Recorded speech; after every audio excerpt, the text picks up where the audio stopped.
Today, we're here to talk about how to build high-impact security cultures that scale with the needs of the business. And what better person to share their experiences in this area than Kim Burton, who leads security education and is an information security manager at Cisco. Kim, it's a great honor to have you here today with us. Thank you for making the time. Thank you so much. I'm really glad to be here. Excellent. Well, let's dive right in.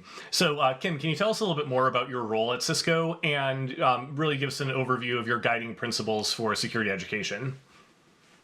Yeah, absolutely. So, as the security education manager for the security business group, which is a portion of Cisco, I really work hard to create an engaging and positive security culture for the entirety of SBG. What that really means is a lot of educational work, a lot of awareness, a lot of training, and a lot of culture building. For me, the primary guiding principle I live by is to always remember it's entirely about the people. If we forget that we're building products for people, we're building a culture for people internally, we're building trust between each other, everything falls apart, including security. So my favorite thing that I always remind everyone is be kinder than necessary. It's a value that Duo Security has always held, and it's one that I've decided to keep with me for wherever I go in my career in the future.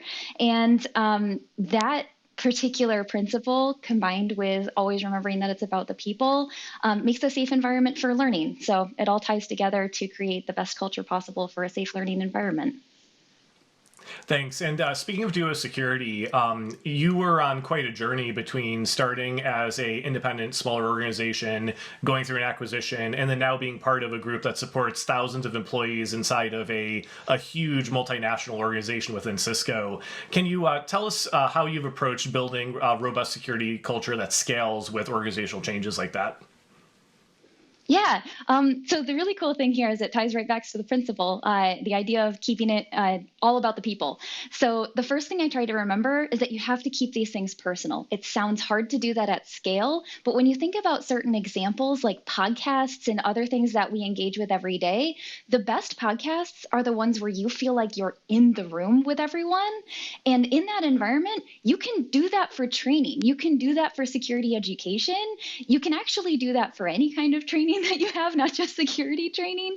But that kind of personability does actually scale. If you do things like these types of webinars where you're having a conversation and you feel like you're in the room, when you have like security team members show up on video, not just in audio, not just a little email that tells people, hey, do this thing, they're actually like speaking to you directly, those kinds of personal things can actually scale.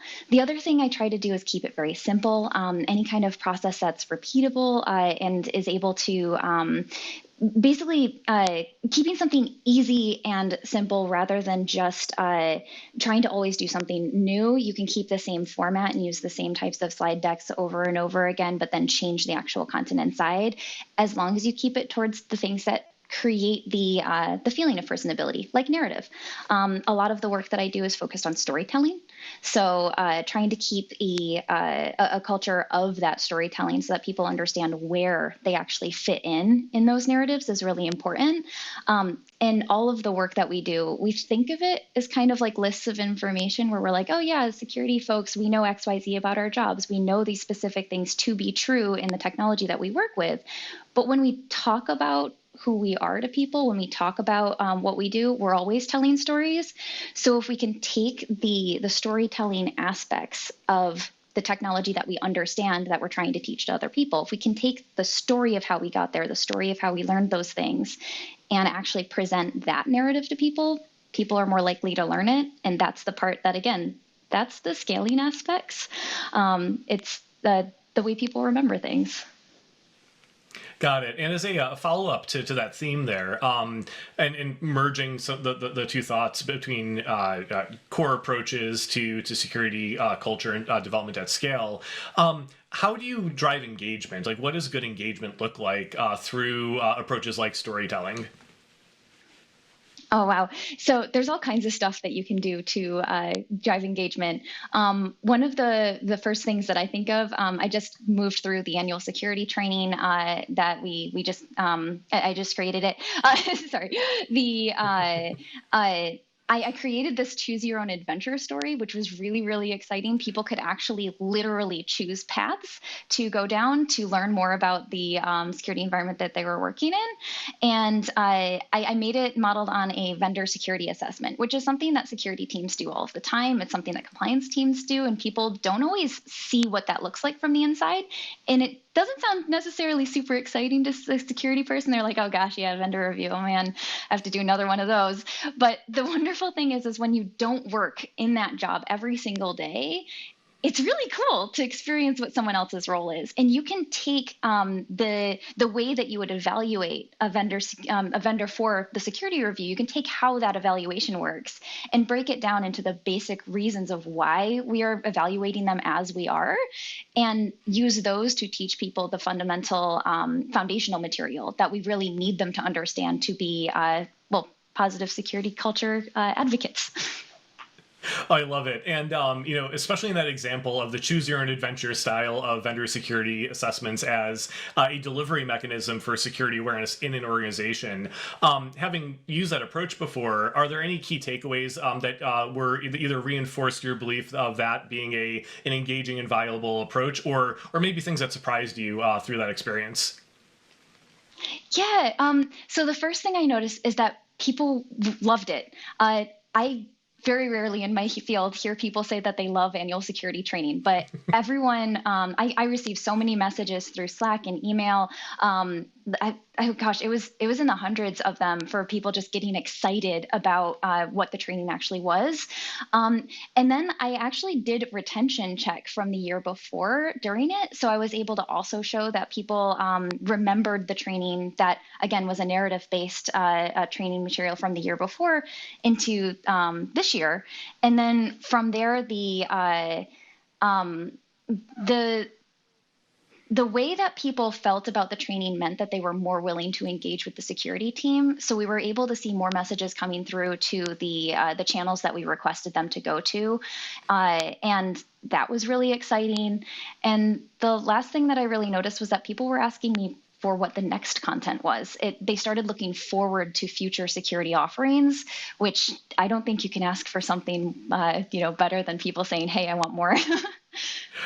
I couldn't agree more. And just to emphasize how unusual of an outcome and experience that is in, compared to traditional approaches to annual security awareness training that all too often is just a check the box activity for, compliance or regulatory outcomes and requirements. That's fantastic to hear.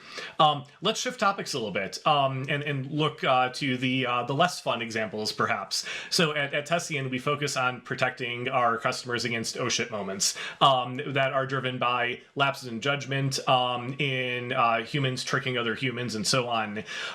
How do you tackle supporting organizations through security culture and education in the event of, or towards the end of being more resilient to security incidents, but also helping them when they actually find themselves in the midst of a security incident, perhaps for the first time? Honestly, the first thing I think about is just encouraging a culture of vulnerability and empathy. So empathy from the security team side, and then ensuring that people feel safe being vulnerable. One of the things that security teams always need to remember is that when someone approaches us, it's not usually a good day. It's usually some kind of situation where someone's very concerned about something, someone's seen something that they're really worried about.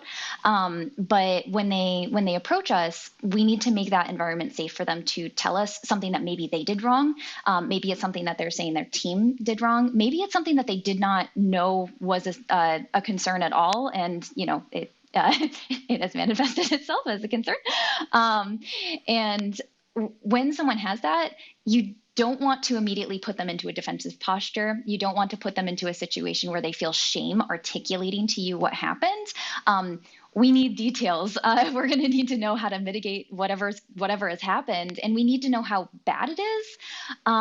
The only way that we can understand those things is if we end up creating a partnership with the people who are approaching us. So we have to make sure that they know that we're there to help, and we have to make sure that they feel comfortable being vulnerable like that in the first place, which is scary. Absolutely love it. Okay, and moving on to perhaps some takeaways for our audience. With over 90% of data breaches being caused by human error, we know this is a tale as old as time these days. How can we actually apply security education and cultural development to focus on mistakes that lead to breaches? So maybe going a layer down and getting a little bit more tactical. What are the best starting points for an organization that wants to start using security education and culture to address some of those risks of human error? So the very first thing that I would say is be visible. I know that sounds strange, but just showing up in Slack channels, showing up in as many emails as possible with your personal name attached, like not signing things like the security team, but actually signing who you are, introducing yourself to teams, hanging out at the proverbial water cooler. I know it's a little harder when a lot of us are working from home and remote these days, but there are still ways to appear like very directly for your team. That personal connection leads to trust, and that trust will actually lead to people being available, excited to be available to you when you need assistance from them. It will lead to people being comfortable, being vulnerable with you. So interestingly, the first thing I think of is have more coffee with coworkers. The second thing that I think about is making sure that people always know where to go for help. So ensuring that the lines of assistance are very clear. The teams around you don't necessarily need to know exactly which team is the right team for a security incident, but they do need to know what number to call, what email to use. So ensuring that they know where to go for help. And then also encouraging just that the inter-peer connections and inter-peer educational opportunities. Most folks, when I get them in a room for an onboarding, most folks already know a lot of really cool security material. They don't necessarily know how it applies to their specific role. They don't necessarily know exactly how it's going to apply in their new career, especially when they're onboarding. But they have a lot of the foundational knowledge. If you can encourage them to use that knowledge and to teach each other, as the security team, you may not have the trust as quickly as a peer might, as a friend might.